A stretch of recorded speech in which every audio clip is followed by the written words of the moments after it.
Hello， 各位好，我是 Revision Lab 修诊所的阿修，欢迎来到我的频道。今天我们要进行一场非常特别，也极度考验逻辑与思辨能力的知识拆解。我们探讨的主题源自于一场充满极度对立，甚至引发广泛社会关注的牛津大学辩论会。这场辩论的核心命题是：西方世界对伊斯兰教保持怀疑，是否具备正当性？这个议题牵涉到宗教、政治、历史以及现代社会的言论自由，其实是一个非常敏感且容易引发情绪对立的话题。但是，作为一名资深分析师，我的任务不是选边站，而是要带领大家穿透情绪的迷雾，用最客观、最冷静的视角，把正反双方的底层逻辑完完整整地拆解出来。我们将会探讨西方价值观的边界，以及现代社会在面对不同文化时所遭遇的深层矛盾。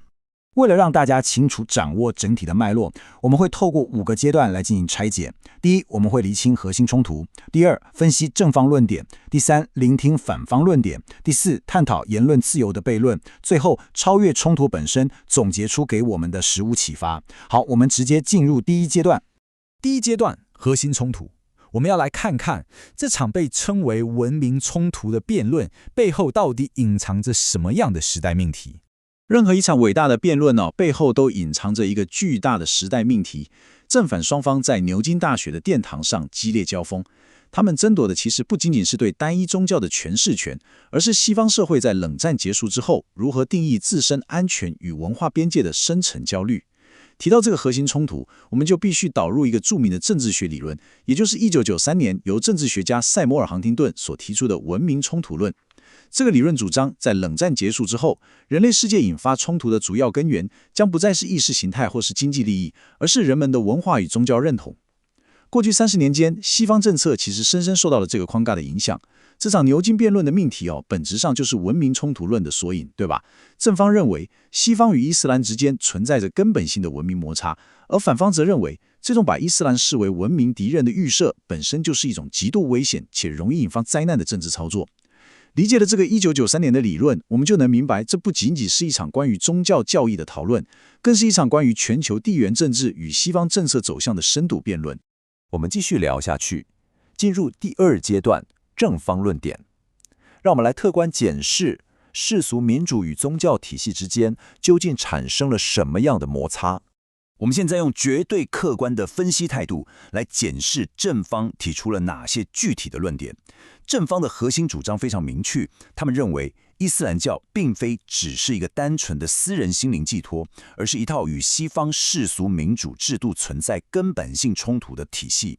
首先，正方指出，伊斯兰教具备伊斯兰教法，这是一个涵盖社会、政治与法律的全面性规范框架，这与西方社会政教分离的世俗民主制度产生了结构性的不相容。再者，正方强烈质疑，在许多以伊斯兰为国教的国家中，对于 LGBTQ+ 群体以及女性权益存在着严重的压迫现象。最后，正方甚至提到了历史上针对非信徒所征收的宗教税制度。在正方的逻辑脉络里，他们将伊斯兰教视为一个带有政治意图的竞争对手，认为这套体系会对不同信仰者产生排他性，因此西方社会有充分的理由对其扩张保持高度的警惕。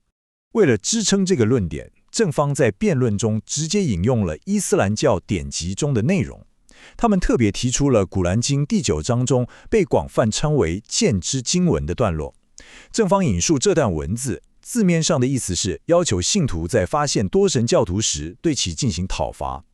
正方利用这段经文作为核心证据，试图向听众证明伊斯兰教的经典文本在本质上就包含了推崇暴力与排他的指令。站在分析师的角度来看，我们其实可以发现，正方运用这种直接引用经典文本的策略，目的在于建立一个无法被轻易反驳的权威依据，借此强化他们认为伊斯兰教具有内在威胁性的论述。这步棋确实下得很重。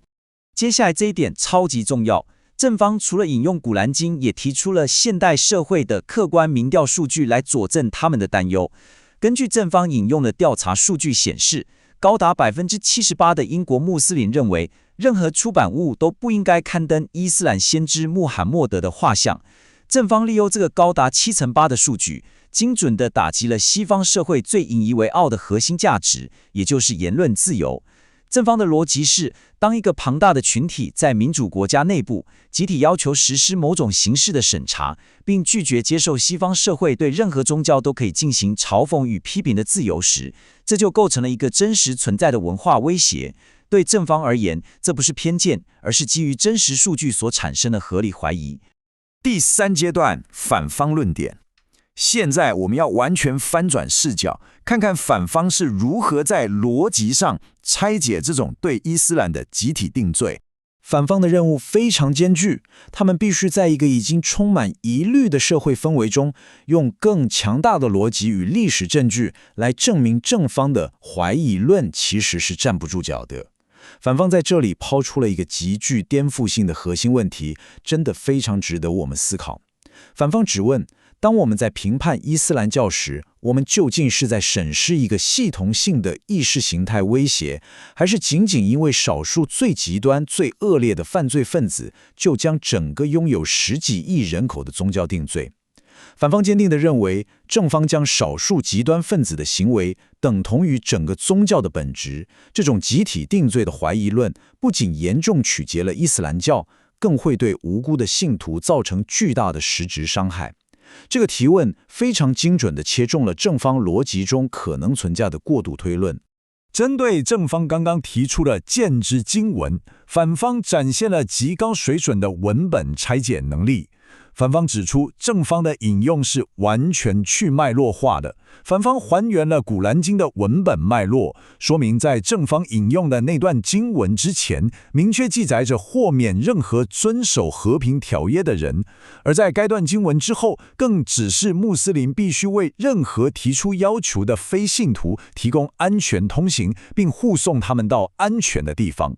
反方强调，这段经文是针对7世纪阿拉伯半岛上那些在战争中背叛和平条约的特定部落，而不是一项针对所有非信徒的普遍杀戮指令。透过补齐历史与文本的完整脉络，反方从根基上瓦解了正方对于经典文本的指控。这个反击在辩论逻辑上非常漂亮。接着，反方带领我们回顾了一段跨越数百年的历史时间轴，用具体的历史事件来反驳伊斯兰必然带来破坏的说法。我们把时间拉回西元1187年，穆斯林统治者萨拉丁夺回耶路撒冷时，完整保留了基督教的建筑与石造艺术，展现了极高的宗教宽容。接着快转到现代，看看1995年的波斯尼亚种族灭绝，2017年缅甸对罗兴亚人的暴行，以及2019年纽西兰基督城的清真寺枪击案。反方透过这些历史先例，建立了一个强而有力的论述：穆斯林在历史上往往是少数群体的保护者，而在现代社会中，穆斯林反而经常是武力或系统性暴力的受害者。反方借此说明，真正的威胁并非单向来自伊斯兰。反方为了进一步反驳正方对于恐怖主义的恐惧，提出了一个非常震撼的数据。大家听好，在全球所有死于伊斯兰极端恐怖主义的受害者当中，高达91%的人其实也是穆斯林。反方透过口述拆解这个惊人的数据，向听众证明了一个残酷的事实：塔利班、ISIS 等极端组织杀害最多的根本不是西方人，而是他们自己社群里的穆斯林。反方主张，西方社会不能只盯着恐怖攻击的伤亡人数，却把罪责怪罪在同样深受其害的广大穆斯林群体身上。极端暴力绝对不只是一个威胁西方的问题，它首先是穆斯林世界自身正在对抗的巨大灾难。重点来了，如果说前一个数据是为了厘清受害者，那么接下来这个数据就是反方用来证明穆斯林与西方社会其实高度融合的最佳利器。反方提出权威的民调数据指出，高达85%的英国穆斯林坚定支持民主制度是最好的治理体系。反方透过这些扎实的统计数据，有力地击破了正方所谓伊斯兰无法融入西方世俗社会的刻板印象。这些数据证明了广大的穆斯林社群不仅没有与国家开战，反而是在坚定地守护这个国家所宣称的民主价值。第4阶段，言论自由悖论。我们来深入探讨一下，批评权与免于恐惧的界限到底在哪里？随着双方证据的交锋，我们发现有一个概念不断被双方反复使用，那就是西方社会最引以为傲的言论自由。身为分析师，我们必须跳脱表面字义，深入探讨这个言论自由的悖论，看看双方是如何将同一个西方价值解读成截然不同的武器。正方坚定地捍卫言论自由的底线，他们主张西方社会拥有绝对的权利去批评甚至冒犯任何一种意识形态，没有任何宗教可以拥有免受思想审查的特权，这是维持知识进步与理性探讨的基石。相对地，反方则表达了深层的恐惧，他们担心这种无限上纲的言论自由会被有心人士利用，成为合理化偏见，甚至将少数族群边缘化的制度性工具。正方守护的是批评权，而反方恐惧的是制度化的伊斯兰恐惧症。当批评权利与保护弱势群体的免于恐惧发生冲突时，界限到底该画在哪里？这真的是一个非常经典的西方自由主义难题。为了平衡正方不断强调西方价值优越性的观点，反方在辩论中列举了一系列由西方世界自身所犯下的历史暴行，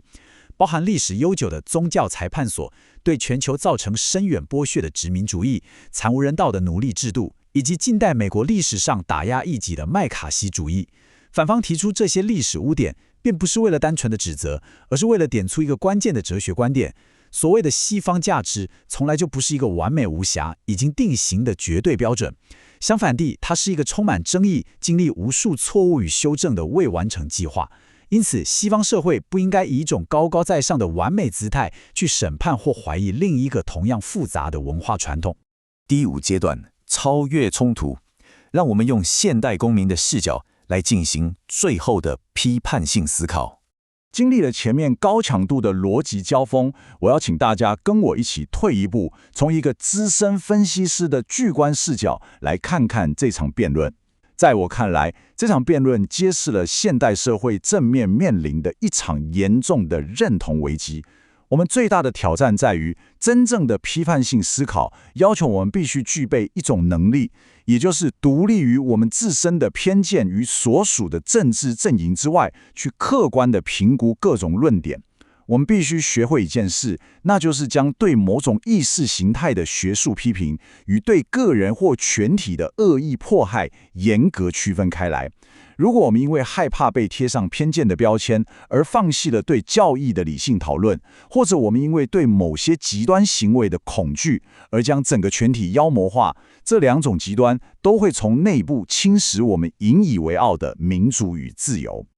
简单整理一下刚刚的内容，我们一路从核心冲突出发，走过正反双方的激烈论战，探讨了言论自由的悖论，最后来到了超越冲突的宏观视角。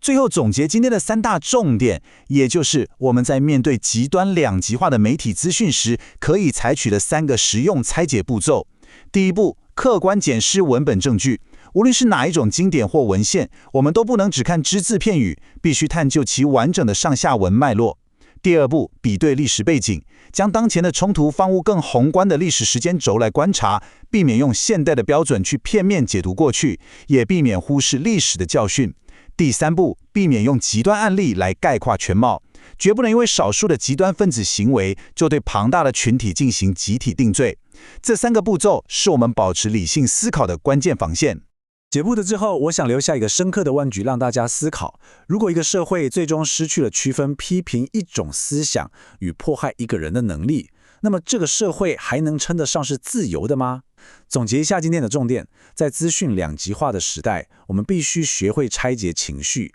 回归历史脉络与客观数据，区分对意识形态的学术批评与对特定族群的集体迫害，才能在捍卫言论自由的同时，守护真正的民主价值。今天的内容就到这边，如果你觉得这集有帮助，记得马上点赞加订阅加开启小铃铛，我们正在冲订阅，需要你的支持。我是阿修，我们下次见，拜拜。